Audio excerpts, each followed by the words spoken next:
Treino em Foco responde dessa terça-feira respondendo ao Bruno Forte sobre luxações recorrentes no ombro e que tipo de exercício ele deve fazer. Acompanhe o vídeo de hoje.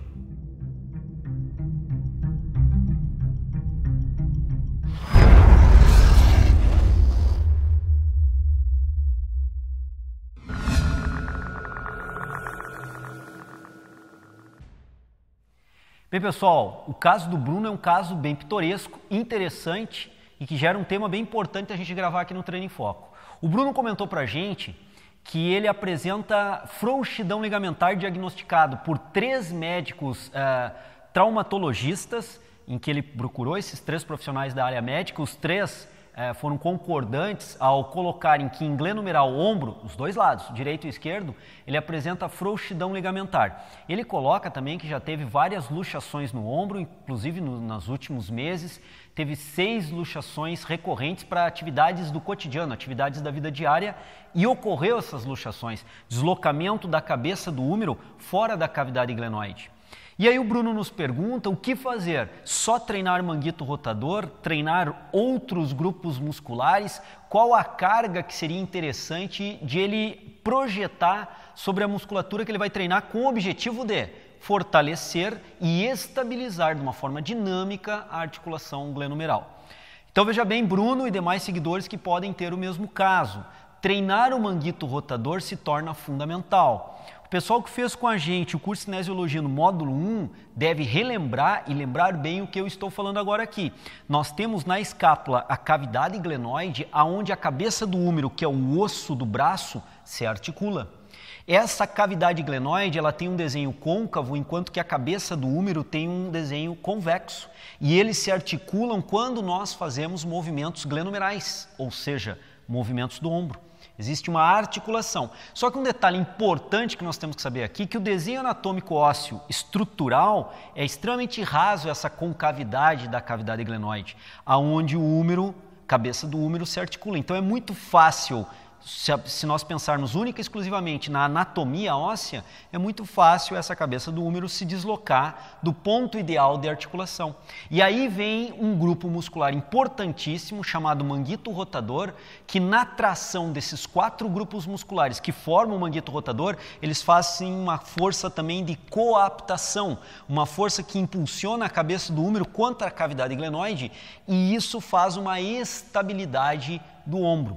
Esse manguito rotador, portanto, é fundamental ser treinado. Então, um exemplo que nós podemos colocar aqui é usar no crossover ou qualquer outra polia, baixar a polia até aproximadamente a altura do cotovelo e na altura do cotovelo identificar uma quilagem adequada que eu me mantenho lateralmente em relação à roldana, a polia, e faço um movimento rotatório trabalhando os meus manguitos rotadores, ou os músculos do grupo manguito rotador. Aqui no caso eu tenho uma resistência contra a rotação interna. Então, dos grupos do manguito rotador eu estarei trabalhando o músculo subescapular. Mas eu poderia também, como eu vou mostrar agora aqui para vocês, fazer um exercício para a rotação externa que eu tenho essa resistência. Então, usando ainda o crossover como um objeto de apoio, apoio meu cotovelo e faço um movimento rotatório agora externo, onde eu vou estar trabalhando o supraespinhal, o infraespinhal e o redondo menor, que são os outros 3 músculos que compõem o manguito rotador. Então eu tenho várias opções, como nós do Treino em Foco já gravamos, para colocar de trabalho para o manguito rotador. A grande noção que nós temos que ter do ponto de vista cinesiológico é que nós temos que gerar resistência contra o movimento de rotação interna e resistência contra o movimento de rotação externa. Essa resistência tem que ser contrária ao movimento. A gente já gravou vários vídeos analisando exercícios sobre isso. Então esse é um aspecto. Outro aspecto que o Bruno pergunta é se haveriam outros grupos musculares que ajudariam também na estabilidade glenumeral.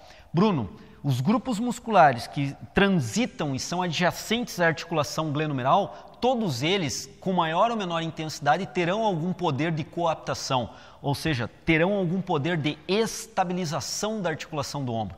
Então, por exemplo, o grupo muscular de deltoides, pensando em deltoide anterior, deltoide medial e deltoide posterior, passam a ser grupos musculares importantes, a serem trabalhados que também contribuirão para a estabilidade.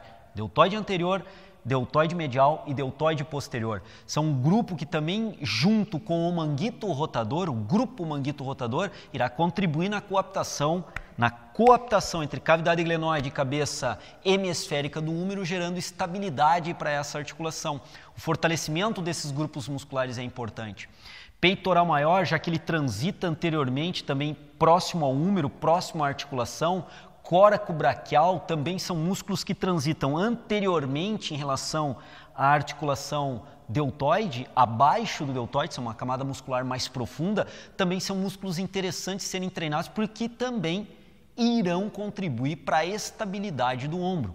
Então vejam bem, os músculos que transitam nessa região contribuirão para essa estabilidade.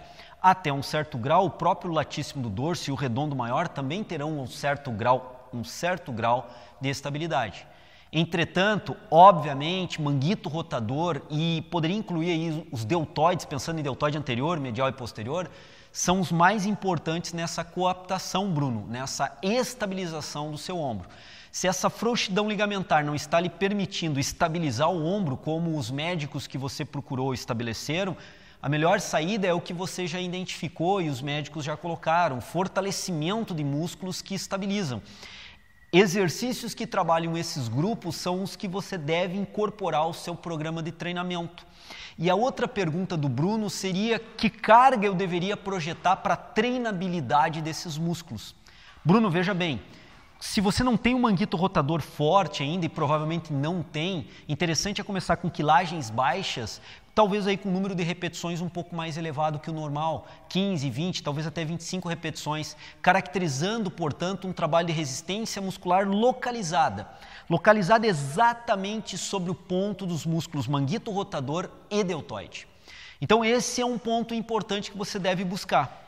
Então você, partindo desse trabalho localizado, bem pontual, você pode, ao longo do programa, ao longo do desenvolvimento do programa de treinamento, ir aumentando a quilagem, intensificando, portanto, a tensão muscular sobre esses grupos musculares específicos, aumentando, consequentemente, a treinabilidade no quesito força desses grupos musculares. No momento que você vai aumentando a quilagem para fazer um trabalho de manguito rotador ou um trabalho de deltoide, você estará obrigatoriamente tendo que diminuir um pouco as repetições. Você estará se desvinculando do trabalho de resistência muscular localizado e estará entrando cada vez mais num trabalho de força muscular localizada em manguito e deltoide. Com isso, o fortalecimento dessas duas grandes regiões musculares, você primeiro gerou uma resistência, e depois, paulatinamente, você vai gerando um trabalho de força.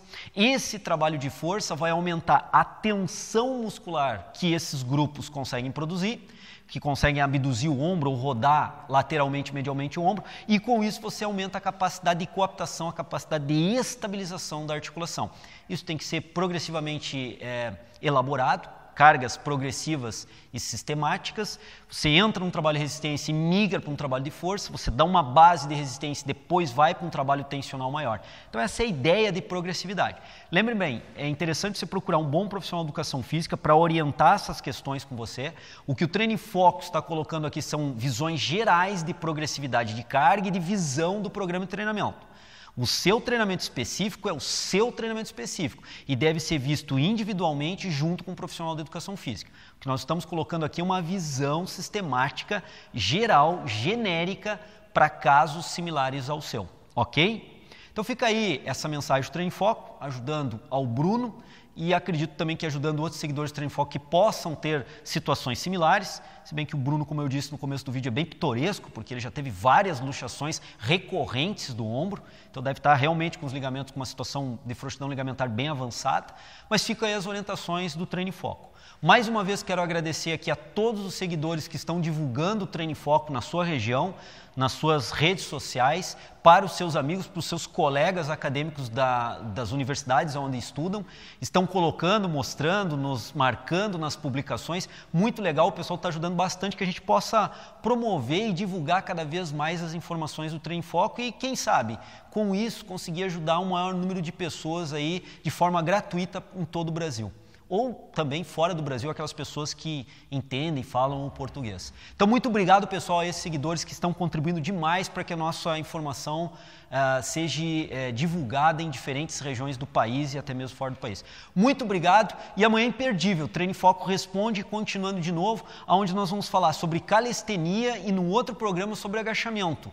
Já que o pessoal nos questiona tanto sobre calistenia e tanto sobre agachamento, os 2 próximos programas dessa semana gerais serão sobre esses 2 aspectos. Imperdível, portanto, amanhã, depois de amanhã. É isso, pessoal. Um grande abraço. Aguardo vocês amanhã.